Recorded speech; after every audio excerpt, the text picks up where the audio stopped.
Bonjour à toutes, bonjour à tous. Merci de nous accueillir chez vous.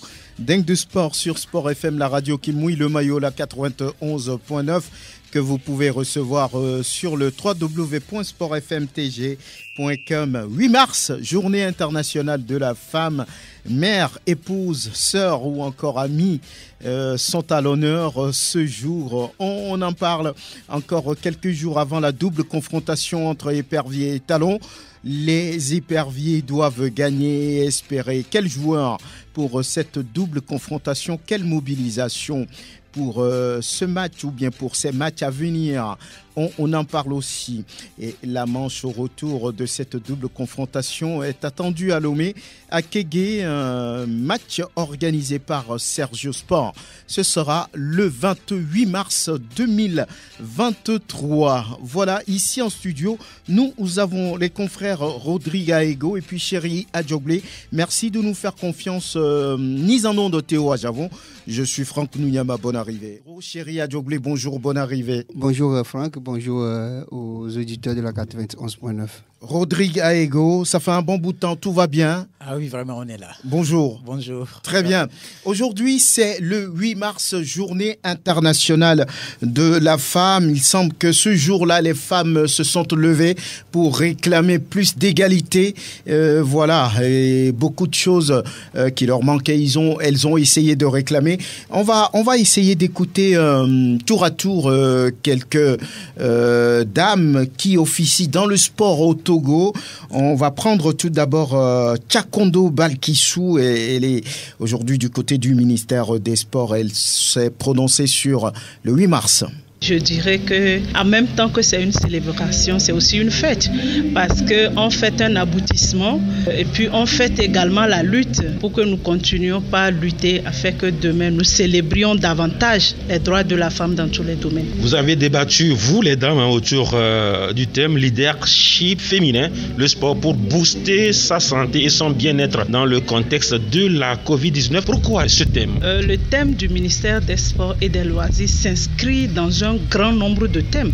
D'abord, le thème mondial qui parle du leadership pour un futur égalitaire dans un monde de Covid, et celui du pays où on parle également du leadership et de la lutte anti-Covid. Donc, le ministère des Sports s'est inscrit dans cette logique pour pouvoir sensibiliser les femmes et leur montrer comment leur place est très importante dans la lutte de cette pandémie où, d'une manière générale, la femme a été observée dans la première ligne, d'abord en tant que mère et puis ensuite en tant que peut-être fonctionnaire de santé, infirmière, aide-malade, ou même dans notre cas pratique, revendeuse au marché, où malgré la Covid, tout le monde doit sortir pour aller manger. Donc la femme, dans son rôle de mère, doit utiliser cette place-là pour au mieux sensibiliser la maison et dans son environnement pour qu'on puisse renforcer la lutte contre cette pandémie. Balkissou, Tchakondo devant Latif Yorouma. On va prendre quelqu'un d'autre. Madame Bouillot, ou qui se prononce également sur cette journée internationale de la femme. Par rapport à comment j'apprécie la présence des femmes dans le sport au Togo, je trouve personnellement que peu de femmes et de filles s'impliquent dans les activités sportives. Résultat, celles qui ont émergé dans ce domaine se comptent sur le bout des doigts. Pour s'employer activement, il faut vraiment qu'on renforce la présence féminine dans le milieu sportif. Il faut sensibiliser et motiver les jeunes filles scolarisées à la pratique des activités sportives. Encourager le leadership féminin et à travers le sport, encourager une autonomie accrue aux femmes et aux jeunes filles qui par rapport au sport, de leur enseigner les valeurs de l'olympisme, c'est-à-dire l'excellence, le respect, l'amitié et le fair play. Sensibiliser la population togolaise et les médias sur le rôle important de la femme dans le milieu sportif. On espère vraiment qu'il y aura de l'engouement autour de cette question parce que c'est vrai, il y a très peu de femmes qui s'intéressent au sport, pas totalement au sport, mais qui s'intéressent aux jeux de main, au sport collectif. Il faut vraiment qu'on sensibilise les jeunes filles scolarisées. C'est la base en fait, c'est de là qu'on pourra avoir une élite demain et on espère vraiment qu'on aura des filles à l'international porteront haut le drapeau de la nation togolaise. Madame Bouillot, sur le 8 mars. Fifi Assogbavi, qu'est-ce qu'elle pense de cette journée internationale de la femme? À un moment donné, cette journée a été consacrée pour montrer que les femmes aussi ont les mêmes droits que les hommes. Et Et chemin faisant, cette journée de 8 mars est en train de faire du bien à l'humanité parce que aujourd'hui, de plus en plus, les femmes s'affirment, les femmes sont présentes dans les grandes décisions et les femmes jouent un rôle important, que ce soit dans la politique, dans l'économie, dans les sports. La manière dont cette journée est fêtée ces dernières années porte à confusion un peu. Personnellement, ça m'exaspère. Ce qui fait que depuis quelques années, la journée de 8 mars même, on attend le 8 mars, on rassemble des femmes, on leur confectionne des tenues avec des pagnes à l'effigie du 8 mars, on danse, on chante, on mange, on se sépare. Ça fait encore dans un an, l'idée qui sous-tend même la consécration du 8 mars est en train de disparaître. De faire comprendre même aux hommes les droits des femmes et de faire comprendre aux femmes qu'elles peuvent jouer un grand rôle dans la société. Pour être mieux représentées dans le sport, il faut que les femmes travaillent. Celles qui sont déjà dans le travail énormément pour attirer d'autres femmes vers ce domaine-là. Il faut beaucoup soutenir les femmes qui font déjà des efforts dans ce domaine. Et puis 3, il faut que l'environnement aussi soit propice. Fifi Assogbavi, elle est l'actuelle présidente de l'association des journalistes indépendants sportifs du Togo. Et c'est elle qui se prononçait. Et en dernière position, Falila Dogo, vous la connaissez, elle est présidente de la Fédération togolaise d'athlétisme. Moi, ma conception, c'est une journée de bilan de ce qui est fait jusque-là pour la promotion de la femme. Nous sommes dans le domaine du sport pour la promotion de la femme en sport et spécialement en athlétisme. C'est un bilan de voir qu'est-ce qui a été fait jusque-là et qu'est-ce qui nous reste à faire. Et nous avons constaté que le chemin est long encore, mais heureusement que nous avons des partenaires qui commencent par nous aider parce que le chemin est long, effectivement, mais aussi il faut des moyens financiers pour que nous puissions réussir nos objectifs. Donc voilà, c'est une journée de réflexion, de bilan et de commémoration aussi pour nous, les droits des femmes, que nous avons le droit d'être socialement, que nous soyons des femmes épanouies et que tout aille bien. Dogo Falilatou, présidente de la Fédération togolaise d'athlétisme, Chéria Dioglé, oui, le 8 mars. Pour beaucoup, oui, comme Fifi l'a dit, on se retrouve, oui, on est ensemble, on fait la fête, on danse, on mange, on boit, et puis ça s'arrête là. Est-ce que c'est ça le principal objectif de cette journée ? Non, malheureusement, mais comme Fifi l'a dit, c'est la connotation qu'on a donnée désormais à cette fête-là. Même si de manière sporadique, j'allais dire, il y a de ces actions qui sont faites à l'endroit de la femme. Le véritable sens donné à cette journée l'objectif pour lequel cette journée est mise en place, je ne pense pas que cet objectif-là est pris à bras le corps, est en train d'être ou le travail est en train d'être fait autour de cet objectif-là tous les jours de la vie. Comme Fifi l'a dit, on attend et c'est à l'occasion, on essaie de penser un tas soit peu à la femme. Même dans nos foyers, c'est comme ça, même si chaque jour, on ne manque pas de dire à nos femmes que nous les aimons, mais véritablement pour leur concéder leur place, on attend de pareilles circonstances pour pouvoir le faire. Mais moi, je pense que la vie humaine même est ainsi faite. La femme, c'est à elle de pouvoir s'octroyer sa place dans la société humaine. Comme Fifi l'a dit, peut-être c'est la femme elle-même qui laisse que les hommes prennent le devant ou revendiquent pour elle leurs droits. Souvent elles disent puisque maintenant elle recule devant des possibilités, des opportunités, Et écoutez, dans nos associations par exemple, on impose dans les textes désormais qu'on doit avoir 3 ou 4 femmes dans les bureaux. Mais quand il s'agit de déposer des candidatures, vous allez voir que vous allez forcer des femmes à y aller. C'est qu'elles ne prennent pas elles-mêmes leurs responsabilités, elles n'agissent pas elles-mêmes. Et c'est sur cet aspect qu'il faudra quand même les encourager, les galvaniser à prendre l'initiative elles-mêmes. Elles sont peu nombreuses à prendre l'initiative, à prendre le devant, à oser.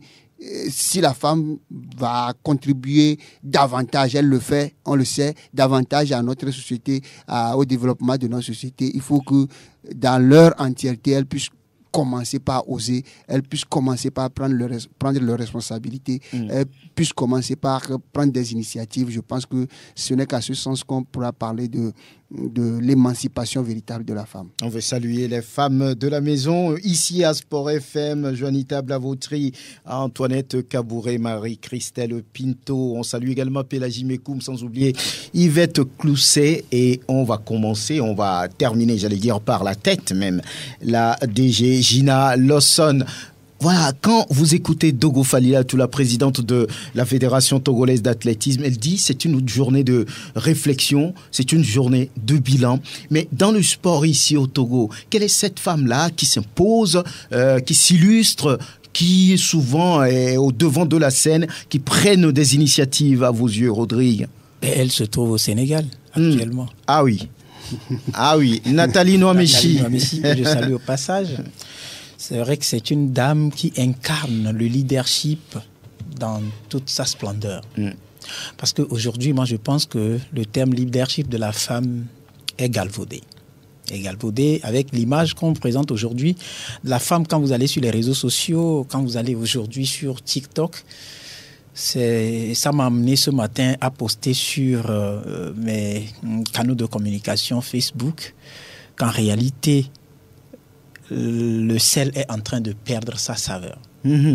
En cela, j'ai retourné les gens vers une réflexion sur Matthieu chapitre 5 verset 13 qui dit vous êtes le sel de la terre. On va à l'église. Voilà, on va à l'église. Voilà le natif d'Aflaou. Le natif d'Aflaou qui devient le révérend. Bien sûr. Oui. Avec quoi la lui rendra-t-on? Il ne sert plus qu'à être jeté dehors et foulé aux pieds par les hommes. Et j'ai complété en disant qu'à l'occasion de la Journée internationale de la femme, je soumets ce verset biblique à notre réflexion, à tous. Parce qu'aujourd'hui, quand vous voyez ce que les femmes sont en train de faire de leur propre image, au moment même où elles parlent de leadership qu'elles doivent incarner, c'est la nuit et le jour. Le sel est en train de perdre sa saveur. Et je pense que normalement, cette journée devrait être consacrée au vu de tout ce qu'on voit sur les réseaux sociaux aujourd'hui. Et puis, le thème générique parle de la digitalisation. Et vous comprenez qu'aujourd'hui, il faut beaucoup plus réfléchir à une sorte de responsabilisation de la femme. Une femme qui elles ne savent pas se responsabiliser. Écoutez, je ne vais pas le dire ainsi, mais je reste focalisé sur l'image qui se dégage aujourd'hui. Parce que nos jeunes sœurs, nos filles pensent qu'il suffit qu'on soit fendu dans l'entrejambe pour gagner son pain quotidien. Et aujourd'hui, sur les réseaux sociaux, elles ont tout envahi avec le sexe qui est devenu un objet d'exposition. Mais il y en a aussi qui sont responsables. Oui, mais tu sais, comme on le dit souvent chez nous, un chien qui mord un homme, il n'y a pas de problème. Mais c'est lorsqu'on dira qu'un homme mord un chien qu'il y a problème. C'est là où il y a problème. Donc celles qui sont déjà sur la droite ligne, on n'a plus besoin de focaliser l'attention sur elles.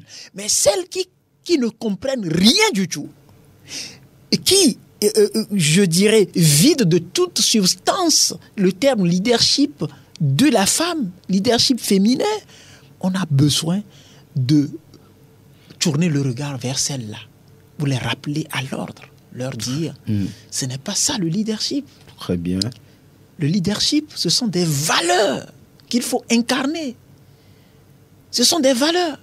Et dans le lot de ces valeurs, aujourd'hui, vous allez voir que parce que les gens ont mal compris le thème leadership de la femme, que la plupart ne sont plus dans les foyers aujourd'hui. Donc, elles ne sont plus en réalité femmes. On pense que le leadership de la femme, c'est le libertinage, pas la liberté. Oui, pas la liberté, le libertinage. Ouais.